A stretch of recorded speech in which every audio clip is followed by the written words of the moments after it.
پاس کیا ان کو، اور آپ صلی اللہ علیہ وسلم نے وہ کام کیا جس کے لیے آپ صلی اللہ علیہ وسلم کو بھیجا گیا تھا. اور نبی اور رسول کو کس لیے بھیجا جاتا؟ دعوت اللہ کے. اور آپ صلی اللہ علیہ وسلم نے اسی پر فوکس کیا، کیونکہ اس کام کے لیے امن بہت ضروری ہے، اور جب امن کا ماحول ہے تو یہ کام کرنا ضروری ہے. کیونکہ آپ صلی اللہ علیہ وسلم کسی ایک بستی کے لیے، خالی عرب کے لیے، خالی مکہ کے لیے یا مدینہ کے لیے نبی بنا کر نہیں بھیجے گئے تھے. آپ صلی اللہ علیہ وسلم پوری دنیا کے لیے نبی بنا کر بھیجے گئے تھے، اور قیامت تک کے لیے نبی بنا کر بھیجے گئے تھے. وما ارسلناک الا کافۃ للناس، پوری دنیا کے لیے، سارے لوگوں کے لیے ہمارے نبی رسول بنا کر بھیجے گئے.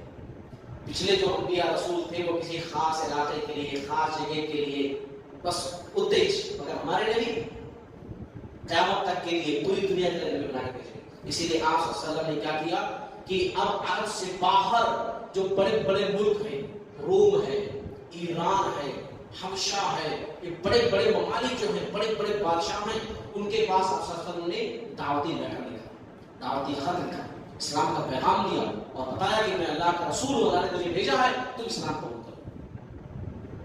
ہاں، اور صحابہ کرام نے بھی علاقائی سطح پر محنت کرنی شروع کر دی، دعوت کا کام شروع کر دیا. صحابہ کرام ادھر لگے اور آپ صلی اللہ علیہ وسلم فوکس کرنے لگے عرب سے باہر دعوت کا کام پہنچانا، جو اصل آپ صلی اللہ علیہ وسلم کی زندگی کا مقصد تھا. ہم ان لیٹرز پر، ان خطوط پر کس کو کیا بھیجیں گے، کیا لکھا گیا، کس کو بھیجا گیا، کیا واقعات ہوئے بھیجنے پر، اس پر ہم بعد میں گفتگو کریں گے. اس سے پہلے چند چیزوں پر گفتگو کریں گے. پہلی چیز یہ کہ خطوط جو آپ صلی اللہ علیہ وسلم نے بھیجا وہ خط آپ صلی اللہ علیہ وسلم نے لکھا نہیں، کیونکہ آپ صلی اللہ علیہ وسلم کو لکھنا پڑھنا نہیں آتا تھا. آپ صلی اللہ علیہ وسلم ریڈنگ رائٹنگ نہیں کر سکتے تھے. یہ بات اچھی طرح ہم جانتے ہیں. اب دنیا کے سب سے بڑے عالم تھے، سب سے بڑے سیاسی لیڈر تھے، سب سے بڑے ڈاکٹر تھے، سب سے بڑے خطیب تھے، بہترین بہترین بہترین، مگر آپ صلی اللہ علیہ وسلم کو ریڈنگ رائٹنگ نہیں آتی تھی. اور اس کی وجہ یہ تھی کہ اللہ تعالیٰ نے آپ کو جبریل امین کے ذریعے سے سارا علم دیا تھا، اور اس لیے ایسا کیا تھا کہ آپ صلی اللہ علیہ وسلم کو دیکھ کر کے کوئی کتاب پڑھنی نہیں آتی تھی اور نہ کچھ لکھنا آتا تھا ایسا قلم پکڑ کر کے. وہ اس لیے تاکہ لوگ یہ نہ کہہ سکیں کہ ان کو سب کچھ آتا ہے، یہ دیکھ کر کہیں سے لکھ لے ہوں گے. بولا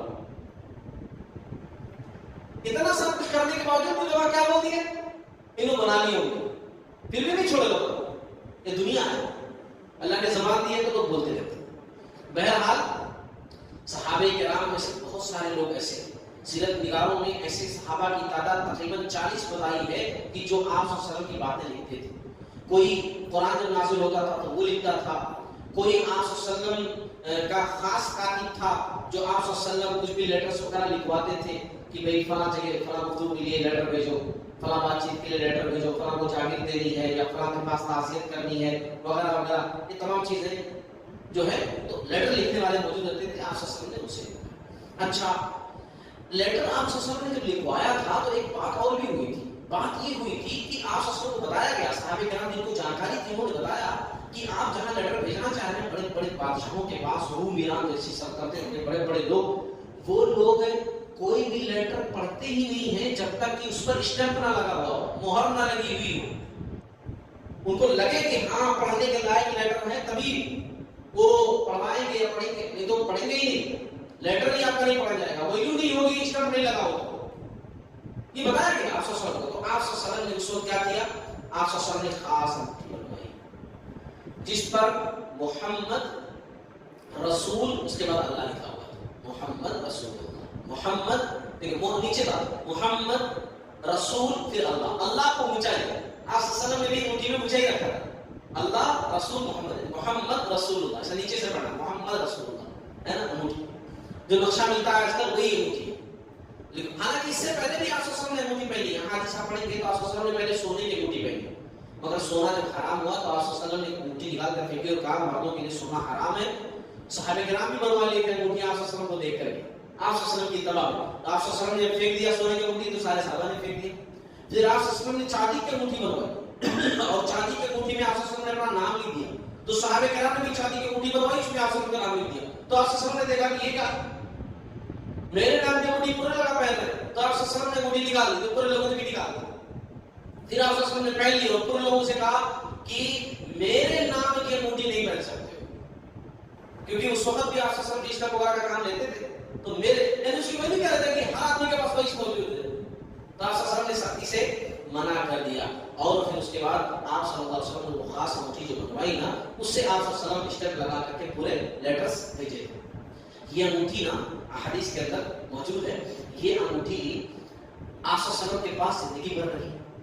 آپ صلی اللہ علیہ وسلم کی وفات کے بعد ابو بکر رضی اللہ تعالیٰ عنہ کے پاس رہی. ابو بکر رضی اللہ تعالیٰ عنہ کے پاس عمر کے بعد عمر رضی اللہ تعالیٰ عنہ کے پاس رہی. اور عمر رضی اللہ تعالیٰ عنہ کے بعد عثمان غنی رضی اللہ تعالیٰ عنہ کے پاس 6 سال رہی. عثمان غنی رضی اللہ تعالیٰ عنہ کی خلافت کی مدت کل کتنی ہے؟ 12 سال. کتنی ہے؟ 12 سال, جس میں سے 6 سال ان کے پاس وہ انگوٹھی تھی. ہوا کیا تھا؟ 6 سال گزرے تھے ان کی خلافت کے, انگوٹھی ان کے پاس تھی. بیر عریس ایک کنواں, وہاں عثمان رضی اللہ تعالیٰ عنہ بیٹھے ہوئے تھے اور انگوٹھی نکال کر ایسا گھما رہے تھے. پانی میں گر گئی انگوٹھی, کنویں میں گر گئی. 3 دن تک پانی نکال کر کے چھان کر کے اس میں ڈھونڈتے رہے, انگوٹھی نہیں ملی. اب یہاں پر ایک خاص بات میں کہنے جا رہا ہوں, اس کو ذہن میں ہمیشہ رکھے گا. امام ابو داؤد رحمۃ اللہ علیہ نے, یہ میری بات نہیں, میری سوچ نہیں, امام ابو داؤد رحمۃ اللہ علیہ نے روایت ذکر کرنے کے بعد اپنا قول پیش کیا ہے. کہا کہ اس انگوٹھی کے گم ہونے کے بعد ہی عثمان رضی اللہ تعالیٰ کی خلافت میں فتنے شروع ہوئے. اس انگوٹھی کے گم ہونے کے بعد عثمان رضی اللہ تعالیٰ کی دور خلافت میں فتنے شروع ہوئے ہیں. اور فتنے اتنے بڑے اینڈ میں جا کر کے لاسٹ میں کہ عثمان غنی رضی اللہ تعالیٰ کو شہید کر دیا, مسلمانوں شہید کر دیا. اس انگوٹھی کے گم ہونے کے بعد فتنے شروع. جب تک یہ انگوٹھی تھی نا تب تک فتنے جو ہے شروع نہیں ہوئے تھے.